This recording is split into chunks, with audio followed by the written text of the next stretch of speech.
Continuando, vamos estudar então os processos adiabáticos no gás ideal.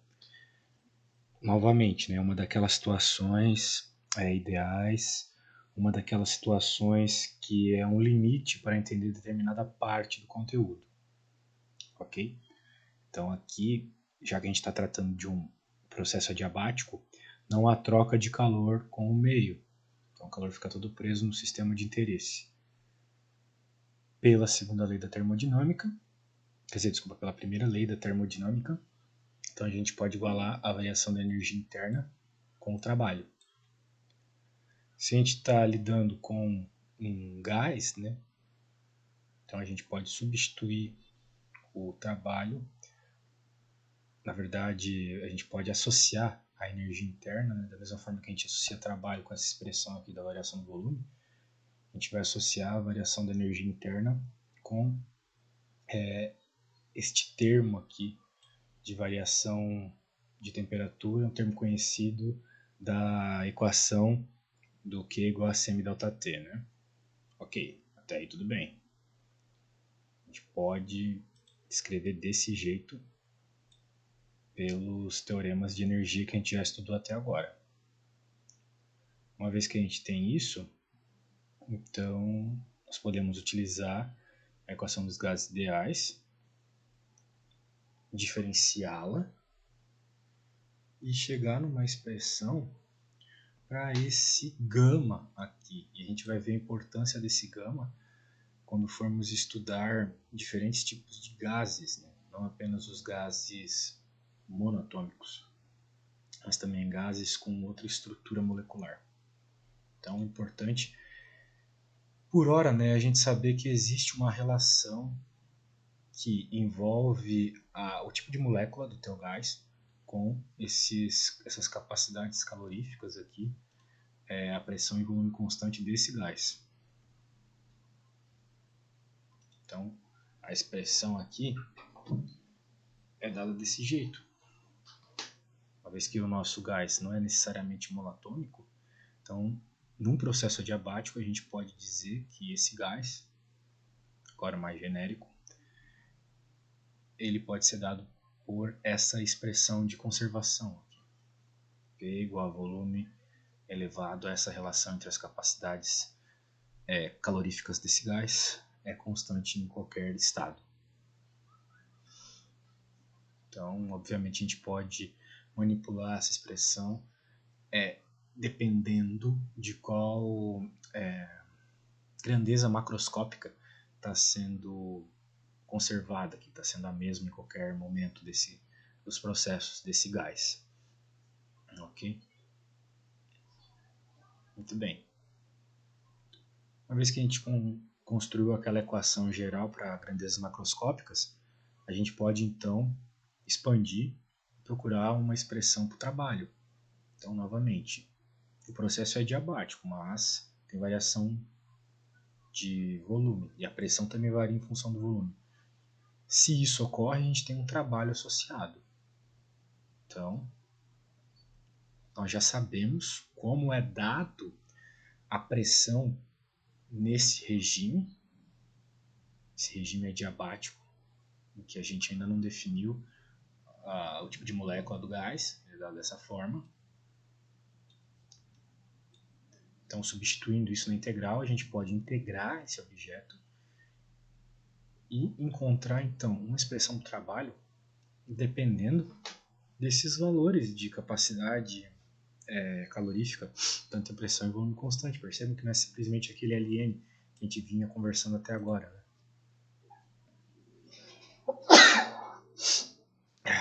Desculpa pelo coroninha aí. Então, nós chegamos nessa expressão interessante aqui do trabalho no processo adiabático. Ok, então a gente conversou bastante já de propriedades macroscópicas. Talvez seja interessante começar a falar das propriedades microscópicas, que também são uma forma de interpretar os fenômenos termodinâmicos. Como eu já conversei com vocês em Física 1, o mesmo processo físico ele pode ser estudado de várias formas. A gente pode associar suas respostas por vários formalismos, como o movimento pode ser gerado tanto por força como energia e por energia, os efeitos acabam sendo os mesmos, né? As equações da cinemática são as mesmas, independente da forma com que você estudou a dinâmica daquele processo, aqui é a mesma coisa. Nós podemos estudar o mesmo fenômeno termodinâmico do ponto de vista dos efeitos microscópicos. O problema é que, assim, no contexto de Física Geral 2, isso fica um pouco jogado, porque aqui a gente só vai apresentar o que, vamos dizer assim, é mais superficial, as formas de obtenção dessas equações, os efeitos mais profundos, todos os processos estatísticos por trás. Afinal de contas, a gente vai estar lidando com um número muito grande de partículas, né? Vocês viram a quantidade de mols que tem no gás? Consegue imaginar então que uma análise direta não é possível, tem que ser uma análise estatística. Então, né, isso já envolveria uma matemática que vocês não estão maduros ainda. Então, por hora, eu só vou avisar para vocês que existe uma forma de estudar a termodinâmica nesse ponto de vista microscópico. A física faz isso, mas aqui eu só vou introduzir a esses conceitos, ok? Então, a gente vai começar aqui levando em conta algumas considerações, né? As partículas, elas têm um movimento dentro do gás. E esse movimento, tal qual a gente viu em Física 1, pode ter um momento associado, uma energia cinética, e por aí vai. Então, vamos pensar o seguinte, né? As partículas estão dentro de um local por onde elas se movem e se chocam. Esse choque gera uma variação de momento, aquele mesmo momento que a gente conversou no semestre passado. E com essa dedução matemática aqui do momento, a gente consegue fazer uma relação para a pressão de cada partícula. Afinal de contas, as partículas elas estão se chocando numa área, né? Essa região onde o gás está envolvido possui uma área. Então, força sobre área gera uma pressão dada por cada partícula. E uma vez feito isso, nós tomamos alguns elementos como verdade, principalmente porque a gente está num regime de gás ideal. Então, quais são os efeitos desses elementos, né? Claro, isso aqui é algo um pouco acima, né, do que vocês já viram nos cursos de matemática, mas uma vez que a gente tem isotropia do espaço, ou seja, a gente considera que ele pode se mover sem fazer diferença o eixo que ele está se movendo, x, y, z vai ter o mesmo efeito físico. Então a gente pode generalizar uma equação para esses três eixos. Nós podemos também achar uma velocidade quadrática média. Isso aqui tem bastante a ver com médias que vocês já viram no curso de física experimental. E finalmente encontrar uma equação geral para os efeitos da velocidade com que essas partículas estão se movendo. Conversamos já sobre isso, que os efeitos de temperatura, principalmente, eles estão associados com o grau de agitação dessas partículas, então a velocidade aqui ela é relevante. De onde sai o efeito dessa velocidade? Nas equações de momento. A gente sabe que momento é massa vezes velocidade. Daqui a gente deriva pressão a partir disso e, eventualmente, os efeitos térmicos também. Ok? Daí vocês podem estar se perguntando, essa equação aqui embaixo, professor, está esquisita.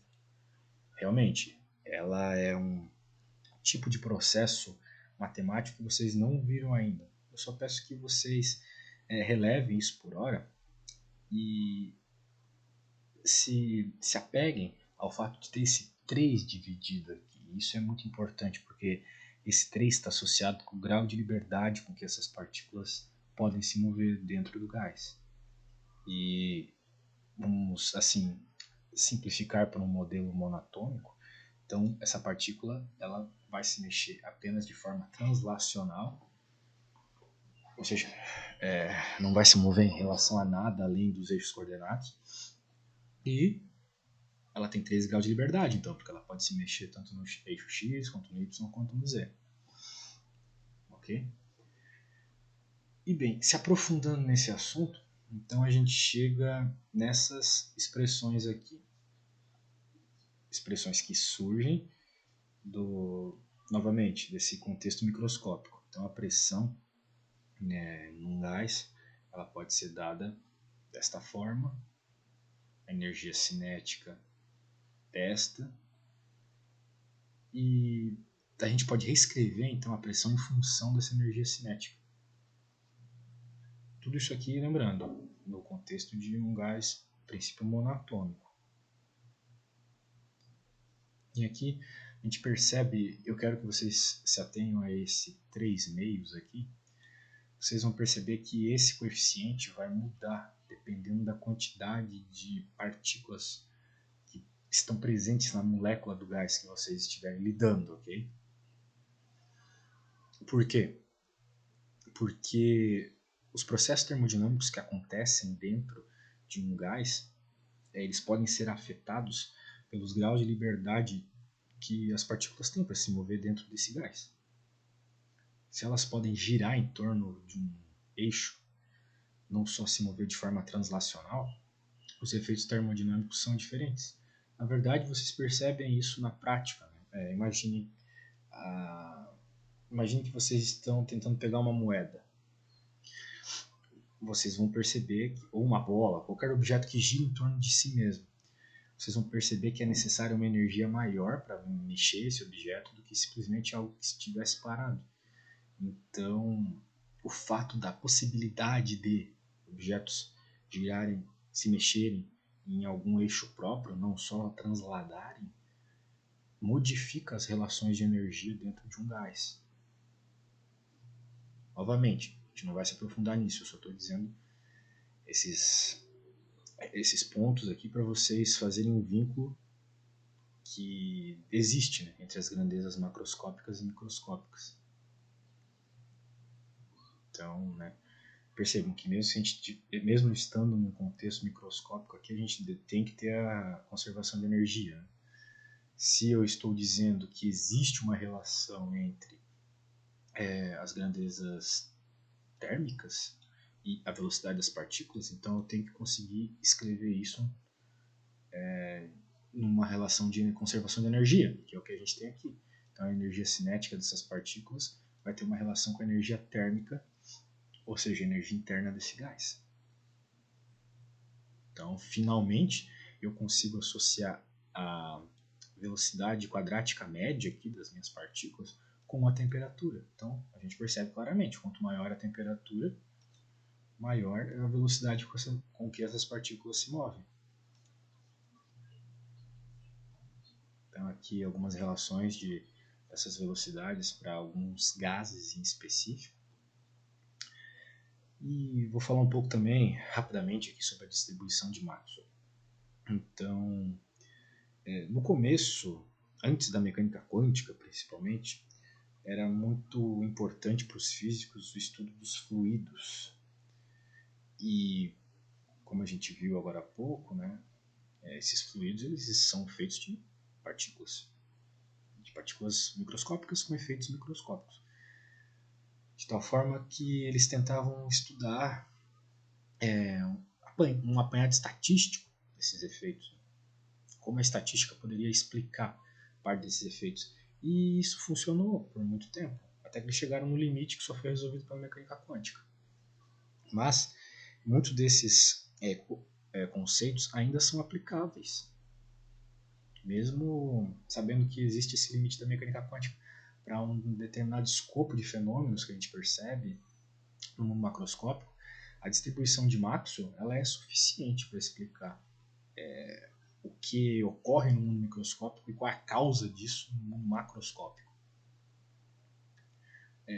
Então eu já vou deixar uma pergunta para vocês que, vamos dizer assim, explica intuitivamente a importância da distribuição de Maxwell no contexto de termodinâmica. Acredito que todos vocês já colocaram, ouviram a mãe e pai de vocês colocarem roupas no varal. E a gente sabe que a água evapora a 100 graus. Só que se a gente colocar uma roupa no varal e deixar ela ali, a água que está nela vai evaporar. Só que com certeza essa água não chegou a 100 graus. A roupa não está a 100 graus. Se eu colocar um termômetro ali, eu não vou medir que ela está numa temperatura tão alta. Então por que, que a água evapora? Por que, que a roupa seca? A grande pergunta é essa. Eventualmente o que vai responder isso para vocês é a distribuição de Maxwell. Eu acredito que isso pode ficar para a próxima aula.